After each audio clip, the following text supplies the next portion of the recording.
Hi, welcome back. In this video, we're going to find an eigenbasis for a general vector space or an abstract vector space, a vector space that is not Rn for some n. So this is problem number 3 on the worksheet that was posted on Canvas. It says T is a linear transformation from P2 to P2, so that's the vector space of all polynomials of degree at most 2. And T is defined by this equation. It says T of the polynomial c plus bx plus ax squared is the polynomial 3c plus a plus 2b plus 3a times x plus ax squared. And we're asked to find a basis for P2 such that the matrix relative to that basis, the matrix for this linear transformation relative to that basis, is diagonal. All right, so we're looking for an eigenbasis for P2.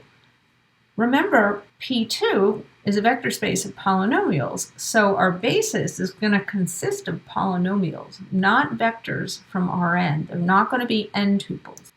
All right, so the basis we're looking for also consists of 3 polynomials because we know P2 has dimension 3. So we're going to find 3 polynomials, Q1, Q2, and Q3. Those are polynomials. And those are going to be linearly independent polynomials, and they're going to be eigenvectors for that linear transformation. So where do we start? Remember, when we find eigenvectors, to find eigenvectors, we have to start by finding the eigenvalues for the linear transformation.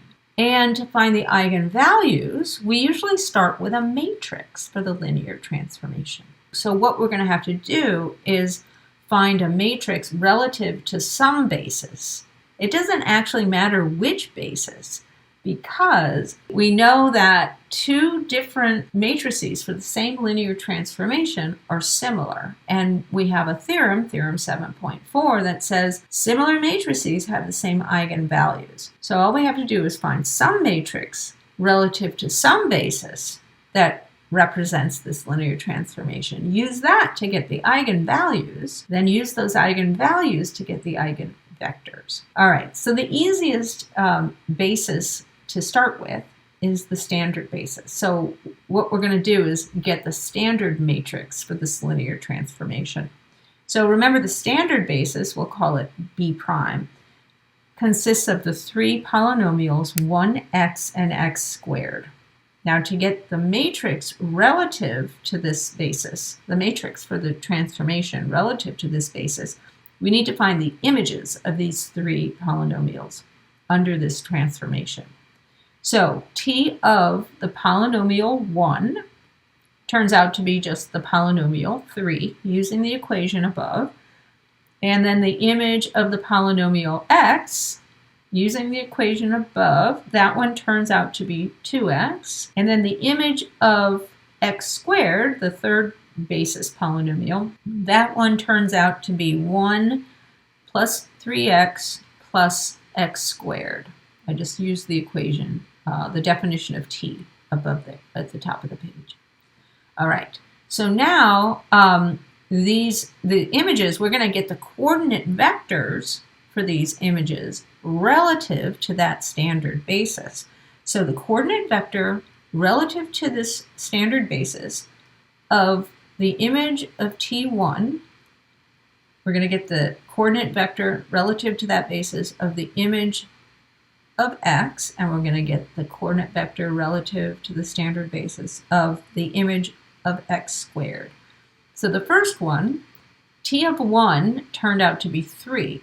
So the coordinate vector relative to B prime of the polynomial 3 is just 3, 0, 0. Because remember, those are the coefficients in the unique linear combination of the basis vectors that we need to get the polynomial 3.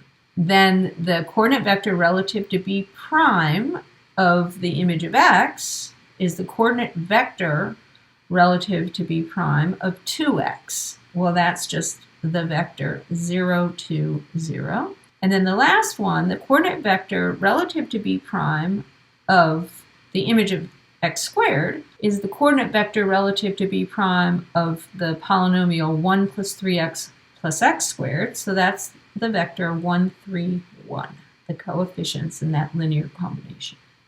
So to get the matrix, we just line up those vectors as the columns. So the standard matrix for T turns out to be the 3 by 3 matrix A, which is 3, 0, 0, 0, 2, 0, and 1, 3, 1. So now this matrix will give us the eigenvalues, and the eigenvalues will then give us the eigenvectors.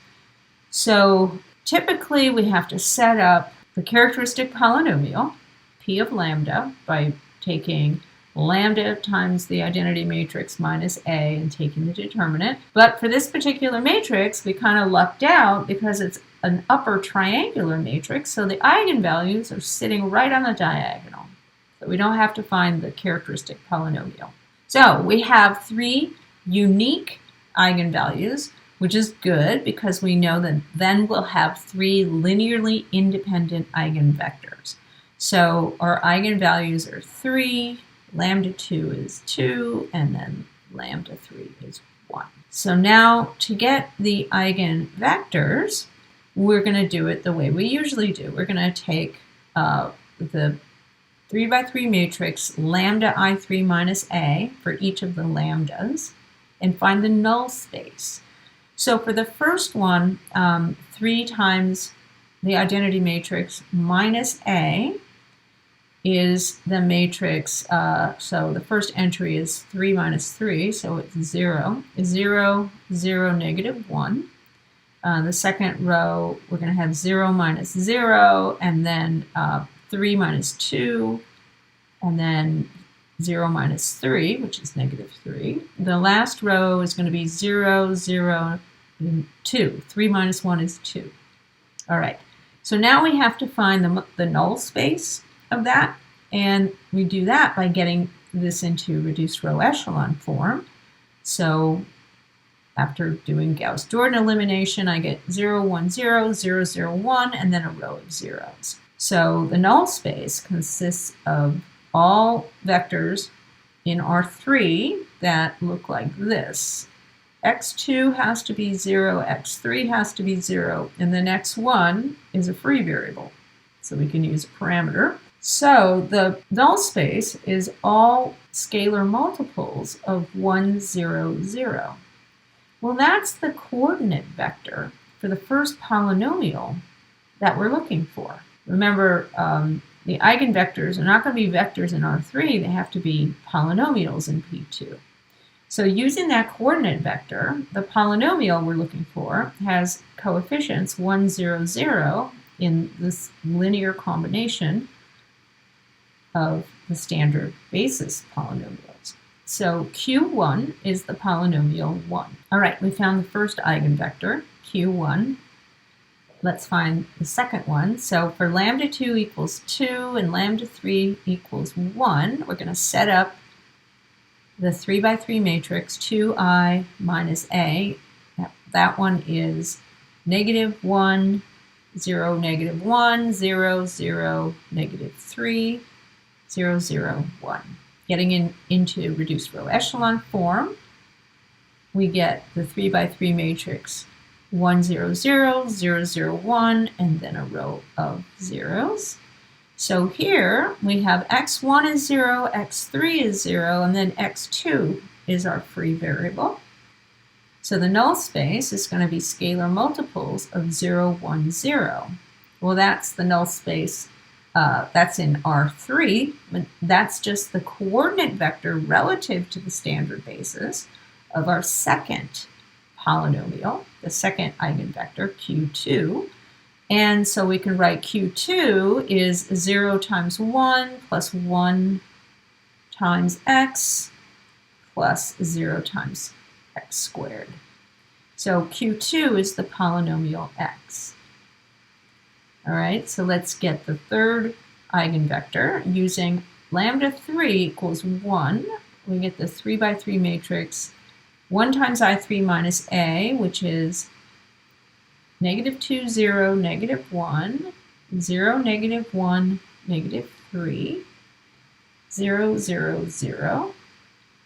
And then in reduced row echelon form, we get 1, 0, 1 half, 0, 1, 3, and a row of zeros. So here we get x1 is negative 1 half x3, x2 is negative 3x3, and x3 is our free variable.